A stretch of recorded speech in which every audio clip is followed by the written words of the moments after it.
Oke, baik. Untuk pertemuan 5, di sini membahas tentang analisa SWOT.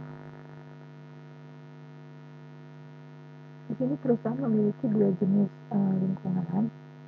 Ada yang namanya lingkungan internal dan ada yang namanya lingkungan eksternal.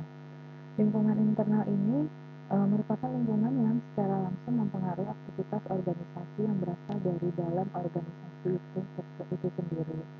Biasanya lingkungan internal ini mencakup beberapa faktor di dalam organisasi tersebut, seperti struktur organisasinya, kemudian budaya dari organisasinya, sumber daya manusia, kemudian proses operasionalnya, kemudian ada kualitas dari produk yang dihasilkan. Kemudian untuk lingkungan eksternal ini berada di luar organisasi, jadi saling mempertukarkan sumber dayanya dengan organisasi yang tergantung dari satu sama lain. Nah, biasanya kalau eksternal ini faktor-faktor yang mencakup dari luar perusahaan ini seperti segmentasi pasar, terus lingkungan sosial dan budaya, terus lingkungan teknologi. Nah, dari lingkungan eksternal ini dibagi menjadi dua, ada lingkungan eksternal makro sama eksternal mikro. Lingkungan eksternal makro ini dia mengacu dari berbagai faktor dan kekuatan yang berada di luar untuk kendali perusahaan atau organisasi tersebut. Kayak misalnya tadi ada aspek sosial, ekonomi, politik, teknologi, dan lainnya. Kalau mikro, ini berarti faktor-faktor yang berada di luar perusahaan tetapi memiliki dampak terhadap pengambilan keputusan yang ada di organisasi tersebut. Contohnya, uh, contohnya itu mencakup pelanggan, pemasok, persaingan, sama karyawan yang ada di perusahaan.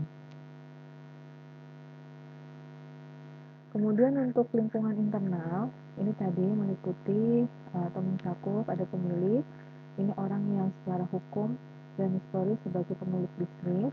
Kemudian ada dewan direksi, ini adalah pemegang saham atau pemilik dan pengelola organisasi. Kemudian ada karyawan, ini SDM yang terlibat dengan aktivitas operasional perusahaan. Kemudian ada lingkungan kerja fisik, ini berkaitan dengan fasilitas, gedung, dan lokasi peralatan. Untuk lingkungan internal, ini contohnya ada keuangan dan accounting, aspek teknis operasional, SDM struktur organisasi, dan manajemen. Keuangan dan accounting di sini bagian penting dari sebuah organisasi. Ini biasanya mencakup anggaran, laporan keuangan, kemudian pengelolaan arus kasnya seperti apa. Biasanya manajemen accounting ini atau keuangan ini diperlukan sekali untuk menjaga stabilitas keuangan dari organisasi tersebut atau perusahaan. Kemudian ada aspek teknis dan operasional, ini mencakup semua aspek yang berkaitan dengan produksi maupun penyediaan produk dari perusahaan tersebut. Ini biasanya seperti teknologi, peralatan teknologinya, terus proses operasionalnya bagaimana, kualitas dari produknya bagaimana. Nah, untuk yang aspek teknis ini biasanya mengoptimalkan untuk meningkatkan daya saing dari kualitas produk yang dihasilkan. Kemudian untuk SDM, ini adalah sumber daya manusia. Ini aset yang paling penting ya dari sebuah perusahaan, karena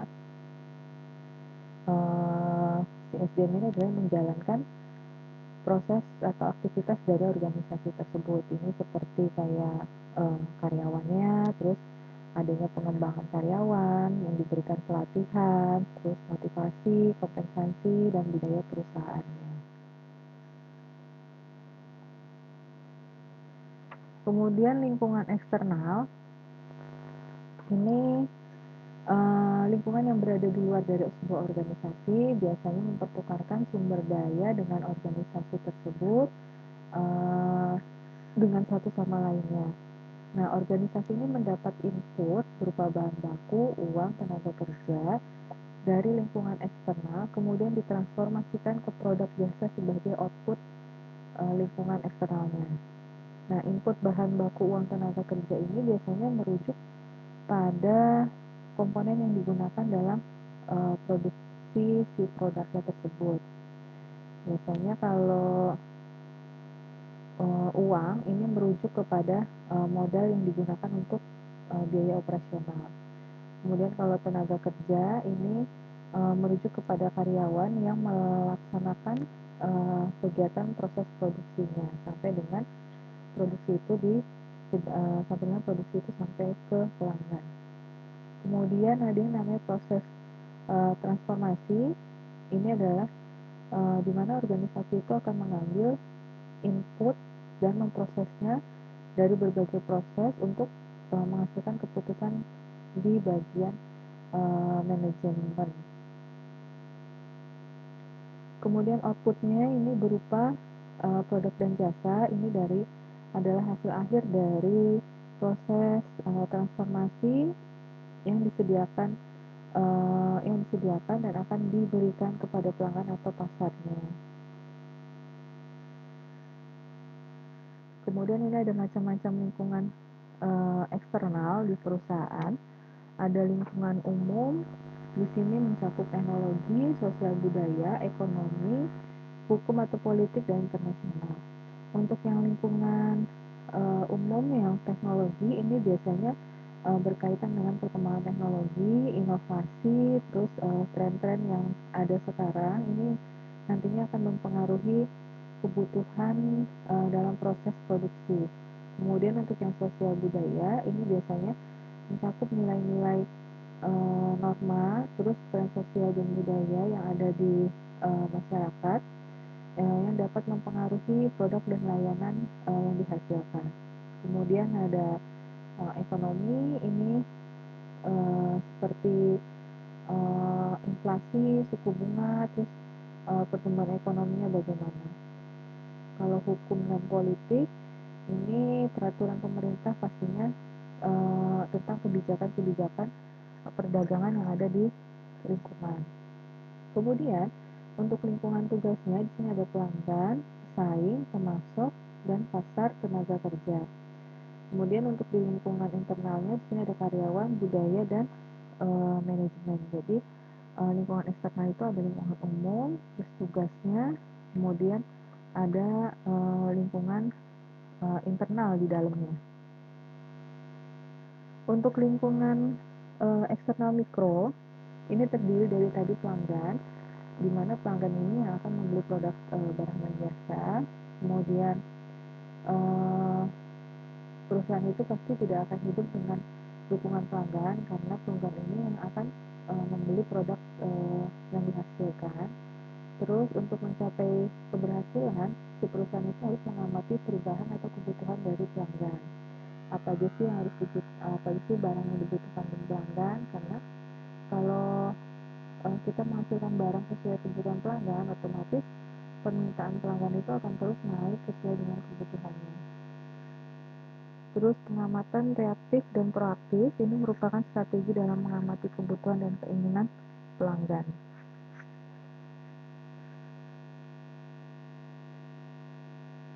Kemudian yang kedua ada pesaing atau kompetitor. Ini perusahaan di dalam industri yang sama biasa menjual produk dan jasa kepada pelanggan. Perbedaannya antara keberhasilan dan kegagalan usaha ini tergantung dari perusahaannya.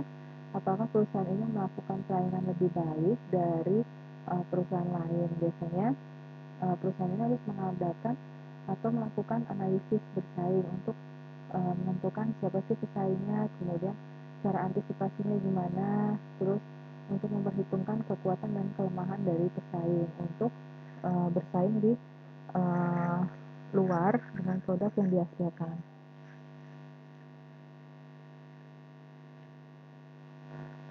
Kemudian untuk pemasok atau supplier, ini pemasok itu adalah perusahaan yang menyediakan bahan baku, tenaga kerja, keuangan, sampai dengan informasi kepada perusahaan lain. Ini biasanya saling ketergantungan antara pemasok dan perusahaan. Nah, ketergantungannya ini adalah produk dari pemasok, jadi perusahaan itu sulitnya untuk mencari sumber lain sebagai pengganti. Jadi kalau kita udah dapat pemasok, kemudian kita mau mencari yang lain itu sangat sulit karena belum tentu sesuai dengan kebutuhan yang kita butuhkan dalam menghasilkan produk dari suatu organisasi. Kemudian yang keempat ada perwakilan pemerintah. Di sini dalam perwakilan pemerintah ini seperti peraturan industri yang ditetapkan oleh perwakilan pemerintah, dan ini harus ditaati oleh organisasi dalam menghasilkan suatu produk, seperti perizinannya bagaimana, terus produknya itu cara mendistribusikan produk tersebut ke pelanggan itu bagaimana. Nah, semua itu ada peraturan yang sudah diatur oleh pemerintah. Kemudian yang kelima ada lembaga keuangan. Ini biasanya tergantung dari bermacam-macam lembaga keuangan, tergantung dari banknya, seperti ada bank komersial atau instansi atau perusahaan asuransi. Biasanya lembaga keuangan ini tuh sangat dibutuhkan perusahaan untuk menjaga dan memperluas kegiatan dalam proses produksinya, sehingga dari dana tersebut tuh bisa menghasilkan fasilitas-fasilitas baru serta dapat membeli peralatan baru apabila memang peralatan itu sudah tidak bisa digunakan kembali, dan biasanya untuk memenuhi kegiatan biaya operasional. Kemudian kalau lingkungan eksternal makro, di sini yang pertama ada ekonomi. Ini pasti akan sangat mempengaruhi sebuah organisasi dalam proses operasinya. Biasanya dalam keadaan perekonomian ini yang sedang tumbuh, kemampuan daya beli masyarakat untuk membeli suatu produk, kemudian perekonomian seperti itu tidak menjamin bahwa perusahaan juga akan bertumbuh. Kemudian di dalam keadaan perekonomian yang agak menurun, ini biasanya daya beli saing masyarakat itu juga ikut menurun, sehingga pertumbuhan dari organisasi tersebut akan sulit. Kemudian dari kondisi perekonomian ini pihak manajemen atau kepentingan perusahaan ini harus selalu mengantisipasi variabel-variabel ekonomi untuk kecenderungan inflasi. Jadi si para manajer ini harus mempunyai alternatif atau mempunyai keputusan dalam menyelesaikan masalah ekonomi ini. Kemudian nomor 2 ada teknologi. Ini berarti pengetahuan atau peralatan teknik yang digunakan untuk mengubah bentuk input menjadi keluaran. Sehingga teknologi ini pastinya akan membantu perusahaan dalam menyediakan produk yang lebih baik atau menghasilkan produknya menjadi lebih efisien. Kemudian yang ketiga ada politik hukum. Ini berhubungan dengan undang-undang dan peraturan serta keputusan pemerintah yang berlaku dibagi organisasi atau pelaku usaha. Dan sebagai pihak berkepentingan di suatu organisasi, ini harus mengikuti undang-undang atau politik hukum yang ada, karena tidak mungkin diabaikan. Yang pastinya nanti akan tidak sesuai dengan peraturan yang ada untuk organisasi tersebut. Kemudian yang keempat ada sosial budaya. Ini merujuk kepada demografi serta perilaku dan sikap dari suatu pelanggan atau masyarakat. Biasanya demografi ini seperti jumlah penduduk, jumlah penduduk dengan keterampilan khusus, kemudian pengurangan dari golongan populasi, terus mempengaruhi cara perusahaan menjalankan usahanya. Nah, dari komponen tersebut, perilaku serta norma-norma ini sangat mempengaruhi akan produk dan jasa yang dihasilkan dari sebuah organisasi. Kemudian untuk contoh pengaruh timbal balik antara lingkungan dan perusahaan, di sini ada lingkungan eksternal makro. Timbal baliknya ini, dunia usaha ini turut meningkatkan perekonomian masyarakat sebab faktor produksi yang diserahkan itu dibayar oleh dunia usaha. Nah, dengan ada peningkatan taraf kehidupan ini pasti menyebabkan permintaan dari hasil produksi itu akan meningkat. Nah, berarti dengan pernyataan tersebut, kegiatan dunia usaha tetap berlangsung dan bahkan akan semakin berkembang dengan banyaknya permintaan.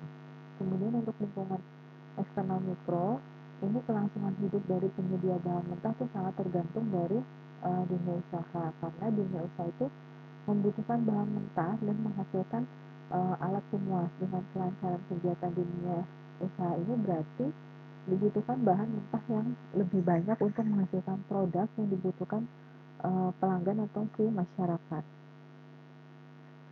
Kemudian proses manajemen strategis di sini ada 8. Ada identifikasi, misi dan sasaran organisasi. Di sini berarti merupakan tahap awal untuk menentukan uh, misi dari organisasi, apa yang ingin dicapai, kemudian misi dan sasaran ini membentuk landasan dari strategi si perusahaan tersebut. Yang kedua ada analisa lingkungan luar, ini berarti melibatkan tentang faktor-faktor eksternal yang dapat mempengaruhi organisasi, seperti tadi ada ekonomi, teknologi, politik. Kemudian ada identifikasi peluang dan ancaman, ini berarti menganalisis lingkungan luar dari organisasi peluang dan dapat dimanfaatkan dan ancaman yang harus dihadapi. Nah, peluang ini biasanya situasi yang menguntungkan yang bisa digunakan oleh suatu organisasi. Sedangkan kalau ancaman ini adalah di mana situasi yang dapat merugikan organisasi. Kemudian yang keempat ada analisa lingkungan internal. Ini biasanya sebuah organisasi itu mengevaluasi sumber dayanya untuk mengidentifikasi kekuatan dan kelemahan organisasi. Kemudian ada merumuskan strategi. Ini identifikasi yang kelima, identifikasi kekuatan dan kelemahan. Ini analisis lingkungan internal organisasi mengidentifikasikan kekuatan internal yang dapat memberikan keunggulan dan kelemahan yang harus diperbaiki bagi organisasi. Yang keenam itu merumuskan strategi. Ini berarti menganalisa lingkungan dan pemahaman tentang kekuatan kelemahan, di mana organisasi ini bisa merumuskan strategi untuk mencapai sasaran atau tujuan yang sudah ditetapkan oleh organisasi. Kemudian yang ketujuh adalah melaksanakan strategi. Ini untuk implementasi strategi biasanya melibatkan sumber daya, kemudian pelaksanaan untuk mencapai strategi seperti apa.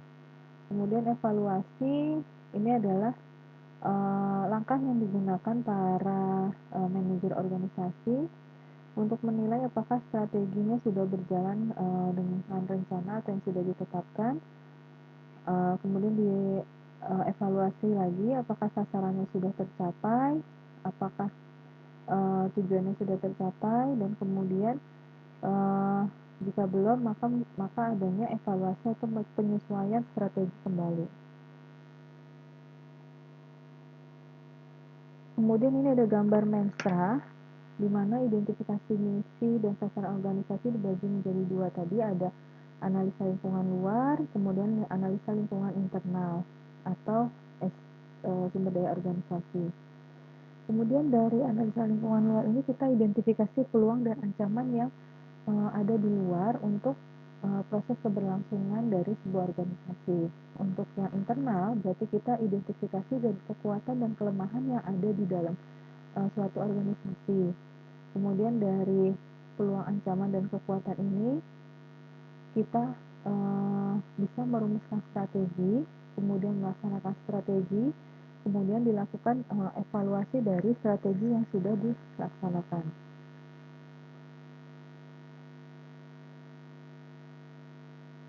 Kemudian untuk proses manajemen strategik ini tadi kita sudah menetapkan visi dan misi organisasi. Berarti kita membuat visi dan misi untuk jangka panjangnya. Kemudian habis itu menetapkan tujuan. Berarti kita menetapkan tujuan dan sasaran yang ingin dicapai dari suatu organisasi. Kemudian menyusun strategi. Ini berarti merumuskan strategi atau cara yang digunakan untuk mencapai tujuan. Setelah itu adanya implementasi, berarti kita menjalankan atau mengimplementasikan strategi yang sudah direncanakan. Kemudian ada evaluasi, monitoring, dan perbaikan, berarti ini adalah untuk memastikan bahwa tujuan atau strategi itu sudah tercapai atau belum. Apabila memang belum, maka perlu adanya tindakan perbaikan dan penyesuaian strategi dari suatu organisasi tersebut. Nah, dari proses manajemen strategi ini, siklusnya itu terus berlanjut. Setelah selesai sampai dengan evaluasi, monitoring, perbaikan, organisasi akan balik lagi ke langkah dari pertama untuk memperbarui visi dan misi organisasi, kemudian menetapkan tujuan baru, mengembangkan, sampai dengan evaluasi kembali. Untuk pengertian analisa SWOT, SWOT ini menurut Tejo Trimpomo adalah penilaian atau asesmen terhadap hasil identifikasi situasi untuk menentukan suatu kondisi yang bisa dikategorikan kekuatan, kelemahan, peluang, atau ancaman.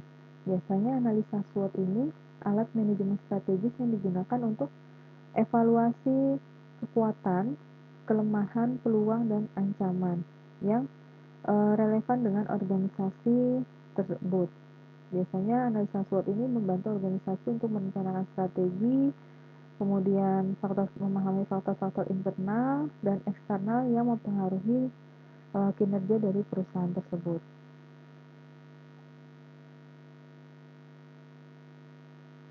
Nah, analisa SWOT ini adalah merupakan identifikasi berbagai faktor internal perusahaan dan eksternal tadi ya, ada ancaman, peluang, kekuatan, dan kelemahan. Ini sangat mempengaruhi potensi bisnis, daya saing dari perusahaan tersebut, di antaranya faktor yang merumuskan strategi perusahaan. Nah, analisa SWOT ini memiliki pengertian yaitu sebagai alat formulasi strategi, identifikasi berbagai faktor secara sistematis, dan merumuskan strategi perusahaan.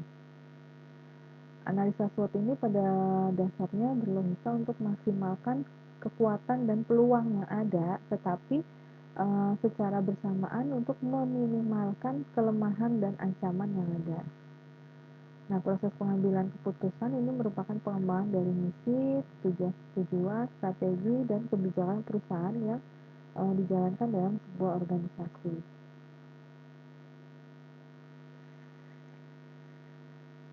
Kemudian ini kenapa harus dianalisa? Karena kekuatan dan kelemahan ini adalah faktor yang terletak di perusahaan dan harus dievaluasi secara periodik. Nah, kalau peluang dan ancaman ini terletak di luar lingkungan perusahaan dan harus cepat diatasin.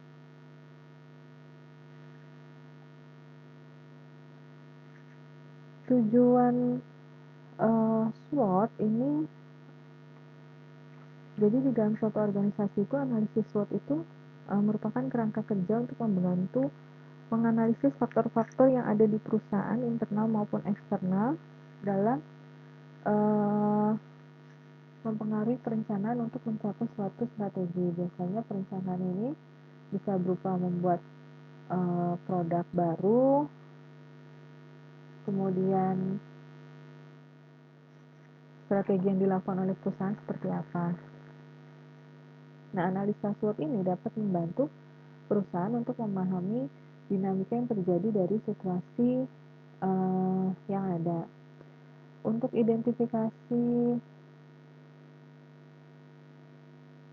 mengidentifikasi kekuatan, ini biasanya tujuannya untuk memahami kekuatan internal yang dimiliki dari suatu organisasi. Kemudian untuk identifikasi kelemahan, ini kita harus, atau sebuah organisasi itu harus identifikasi kelemahan internal yang dapat menghambat tujuan suatu organisasi. Kemudian kalau peluang, ini kita harus identifikasi karena bertujuan dengan manfaat dari suatu organisasi tersebut. Ini sangat membantu organisasi dalam merumuskan strategi dan berfokus kepada peluang pasar dan lingkungan di sekitar dari organisasi. Kemudian kalau identifikasi ancaman, ini pastinya dapat mengganggu kinerja dari tujuan organisasi. Maka dari itu, organisasi itu harus mengidentifikasi risiko apa aja yang dapat terjadi pada suatu organisasi dalam mengembangkan strategi. Kemudian keuntungan menggunakan analisa SWOT, organisasi atau perusahaan tersebut dapat mengambil keunggulan atau kesempatan dalam menghindari ancaman. Kemudian analisa SWOT ini juga dapat membantu perusahaan untuk menekankan kekuatan dan melunakkan kelemahan yang ada di SDM dan organisasi. Analisa SWOT ini merupakan dasar dari sebuah perusahaan yang akan bersaing dalam suatu bisnis atau industri. Analisa SWOT ini memberikan berbagai keuntungan bagi organisasi dalam pengambilan keputusan strategis dan perencanaan. Biasanya keuntungan dari SWOT itu ini organisasi dapat memiliki pemahaman yang mendalam tentang analisa SWOT. Biasanya kalau pemahaman mendalam tentang organisasi ini seperti faktor internal dan eksternal yang dapat mempengaruhi kinerja dan capaian tujuan dari organisasi tersebut. Kemudian keuntungannya kita bisa mengidentifikasi kekuatan dan kelemahan yang ada di suatu organisasi, sehingga apabila ada kelemahan akan diperbaiki dan dapat dimaksimalkan serta dapat diperbaiki atau melakukan pengembangan. Kemudian ada lagi keuntungan kompetitif dan ada keuntungan dari penyusunan strategi yang tepat. Ada 4 faktor SWOT. Di sini untuk yang internal ada strength sama weakness, ini adalah kekuatan dan kelemahan. Kemudian dari internalnya ini ada opportunity sama threat, yaitu ada peluang dan ancaman. Di mana yang strength ini, kekuatan ini adalah salah satu atribut seperti sumber daya, kemudian aset yang ada di organisasi.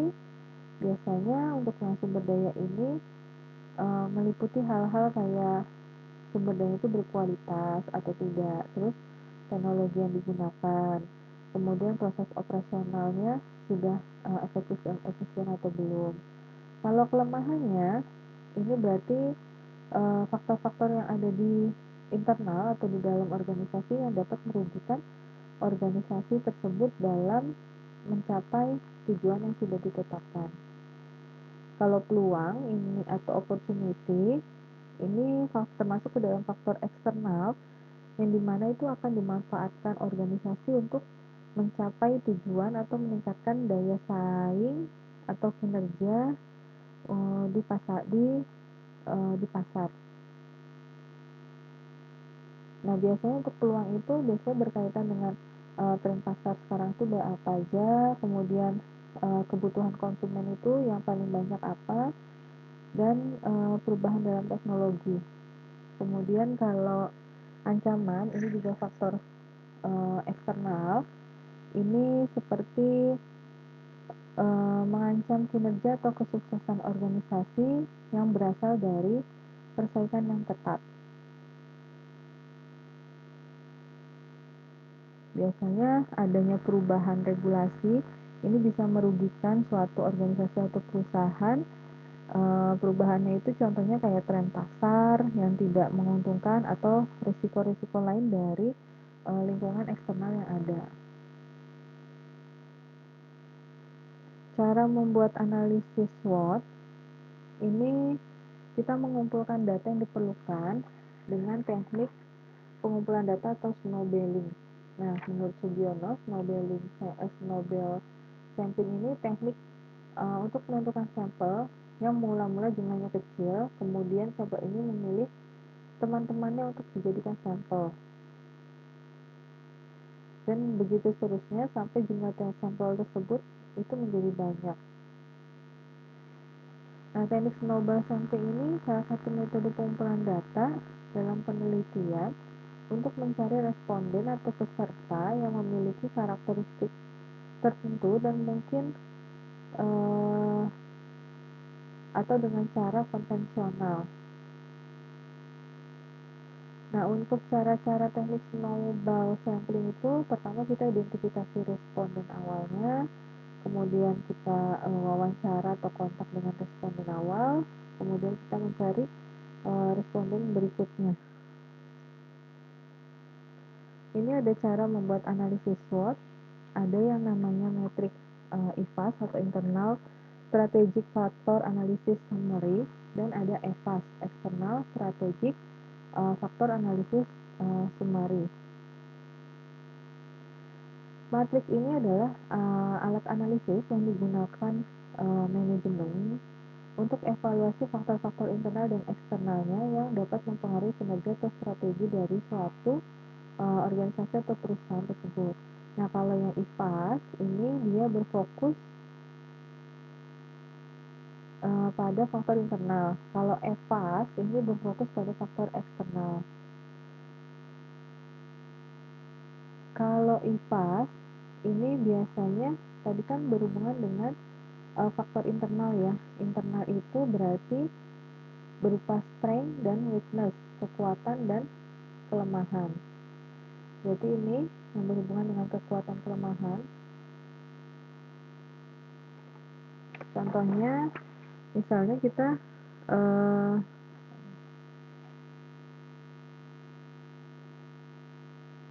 ini contohnya untuk kekuatan dan kelemahan. Dari kekuatan kita bisa lihat masyarakat kompetitif dengan Polri, kemudian perbaikan persepsi publik itu melalui media, kerjasama, intensifikasi, terus pembentukan PSKM sumber saber. Kemudian untuk kelemahannya ini harus diidentifikasi juga di matriks IFAS. Ini seperti senjata yang digunakan, terus apa nih, jaringan pelaku kejahatan, senjata tajam, ini harus diperhatikan. Kemudian dari IFAS ini, setelah kita definisikan atau identifikasi faktor-faktor internalnya, kita berikan nilai bobot dan nilai skor untuk setiap faktor. Misalnya nilai bobot ini diberi skala 1 sampai dengan 5, di mana 1 itu tidak penting dan 5 itu sangat penting ya.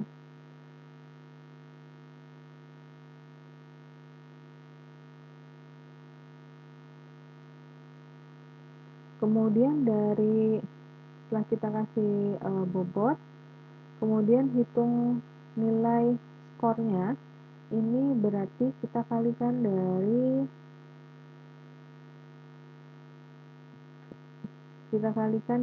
value ke value dengan rate-nya, akan didapatkan skor. Nilai skor ini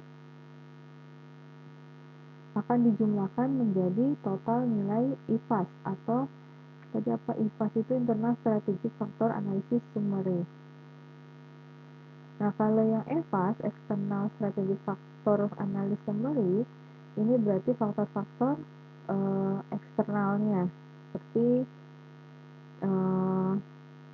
peluang apa saja yang bisa diidentifikasikan untuk perusahaan agar tetap terus berlangsung dalam membuat produk dan jasa.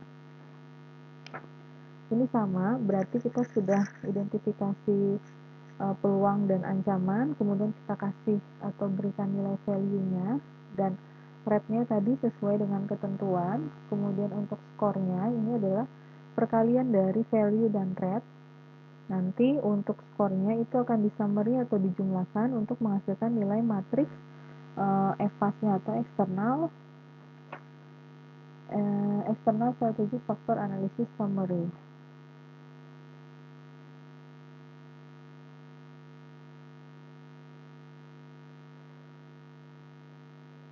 Kemudian untuk membuat matriks SWOT atau TOS,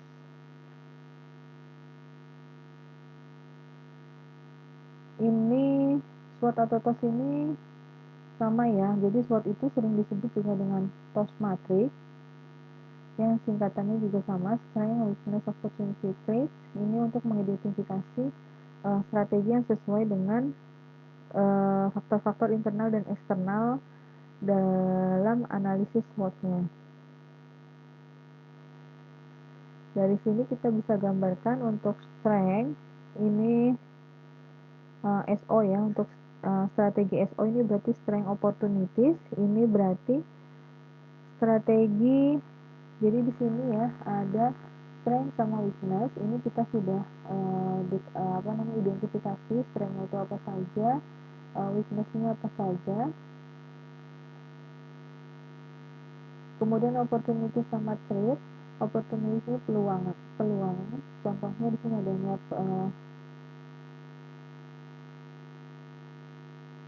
ada peraturan kepala daerah. Kemudian threat-nya ini adalah sebuah ancaman. Ini contohnya jaringan data ini sering terganggu, terus menghambat pekerjaan SDM. Nah, dari sini kita bisa mencari strategi SO atau strength opportunities. Ini memanfaatkan kekuatan internal untuk mengambil peluang eksternal. Biasanya mencakup cara-cara organisasi ini dapat menggunakan kekuatan yang dimiliki untuk memanfaatkan peluang yang ada. Kalau strategi yang ST atau strength trade, ini cara organisasi untuk menggunakan kekuatan internal untuk mengatasi ancaman eksternal. Biasanya kita mengurangi ancaman-ancaman ini dengan cara memakai atau menggunakan merek internal. Kemudian untuk yang strategi WO atau weakness opportunity, ini mengidentifikasi cara organisasi ini dapat mengatasi kelemahan-kelemahan internal yang ada.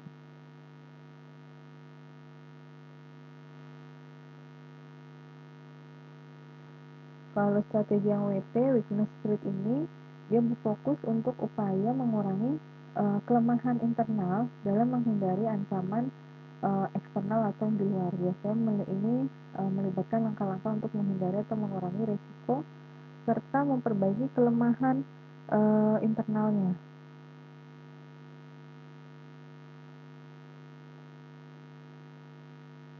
Untuk analisis SWOT, di sini ada strength.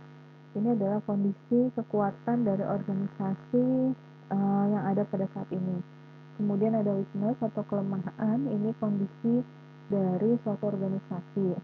Opportunity ini berarti peluang dari luar organisasi yang memberikan peluang atau perkembangan dari suatu organisasi di masa yang akan datang. Kemudian kalau threat ini adalah sebuah ancaman dari suatu organisasi yang datang dari luar organisasi untuk memberikan ancaman di masa yang akan datang.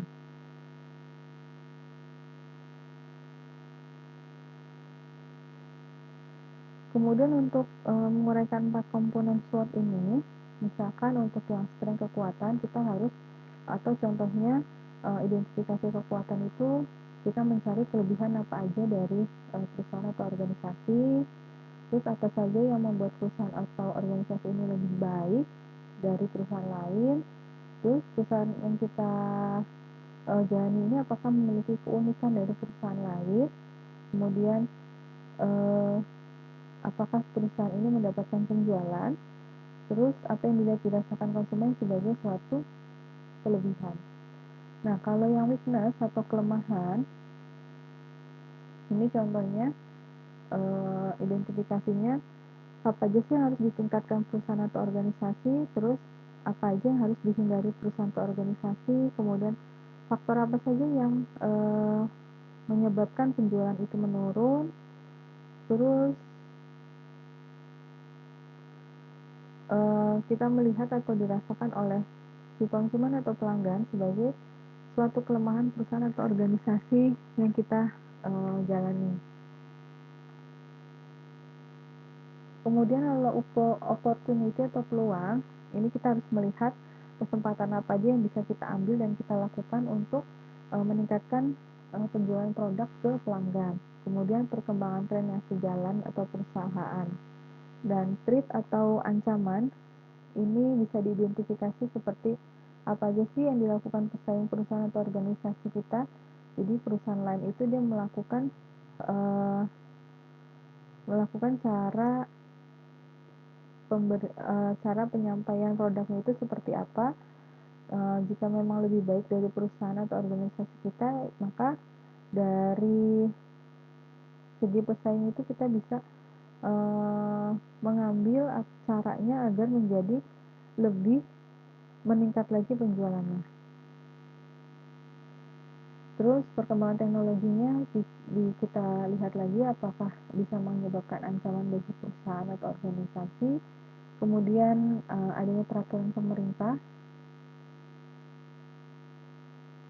Kemudian apa yang dilakukan pesaing sehingga mereka dapat lebih baik dari perusahaan, ini masuk ke dalam peluang. Di sini ada 8 langkah yang terlibat dalam membuat matriks SWOT. Yang pertama ini kita tuliskan peluang eksternalnya dulu, kemudian tuliskan ancaman eksternalnya, kemudian kekuatan internal dari perusahaan, kemudian tuliskan kelemahan dari internal kunci perusahaan. Setelah itu kita mencocokkan kekuatan internal dengan peluang eksternal dan catat hasil SO-nya di dalam matriksnya. Kemudian kita cocokkan kelemahan internal dengan peluang eksternal dan dicatat dalam matriks SWOT-nya. Setelah itu kita cocokkan strategi dan threat. Kemudian kita cocokkan kelemahan internal dengan ancaman eksternal yang ada di luar organisasi tersebut. Nah, setelah kita analisa tadi atau kita tuliskan peluang, kita masukkan ke dalam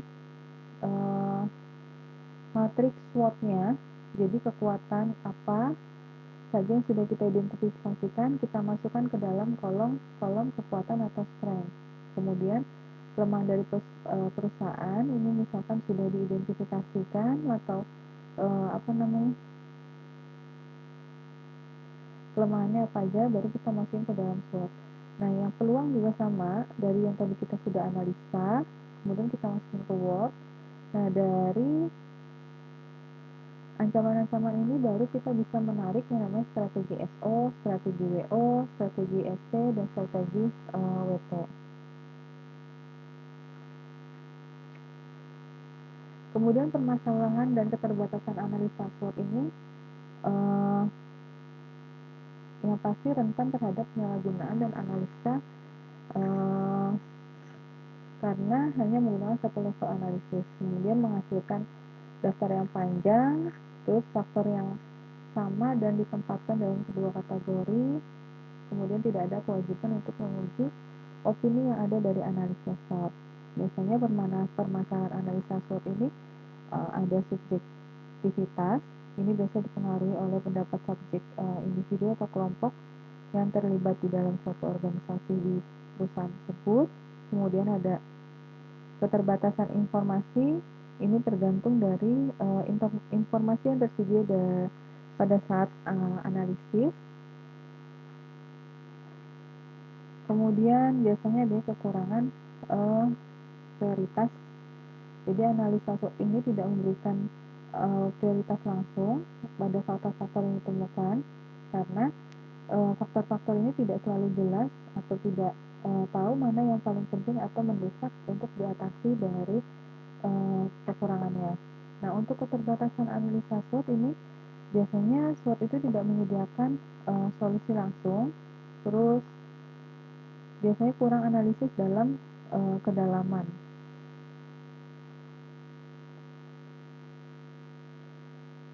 Ini matriks interaksi SWOT, ada EVAS dan IVAS.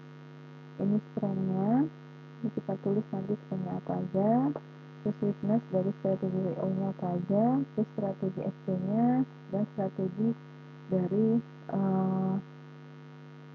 weakness dan threat.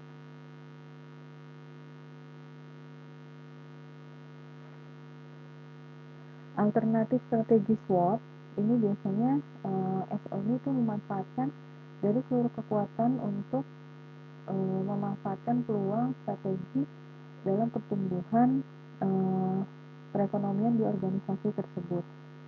Kemudian kalau yang ST ini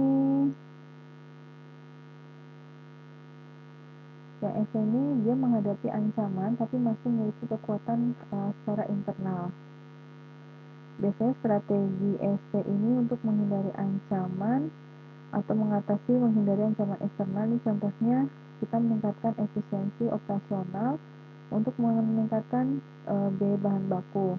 Kemudian ada yang WO, ini pengembangan weakness dan opportunity, biasanya mengatasi kelemahan internal dan memanfaatkan peluang eksternal. Contohnya misalkan kita merekrut dan melatih pegawai untuk memanfaatkan peluang di pasar yang ada. Kemudian kalau yang WT, weakness trait, ini mengatasi kelemahan internal dan menghindari sebuah ancaman. Biasanya dalam weakness trait ini dia mengurangi biaya produksi untuk mengatasi kelemahan internalnya, tapi untuk menghadapi persaingan yang ketat, jadi mengurangi biaya produksi untuk kelemahan internalnya dan untuk menghadapi persaingan yang ketat atau ancaman eksternal.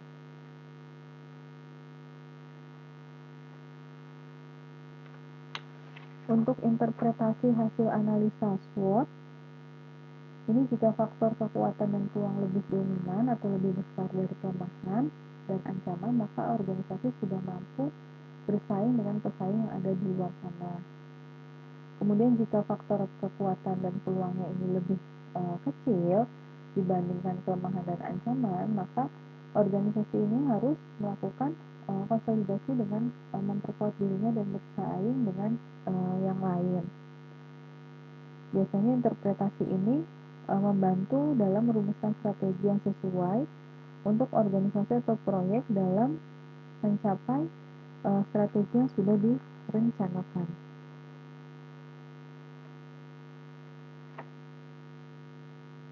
Baik, ini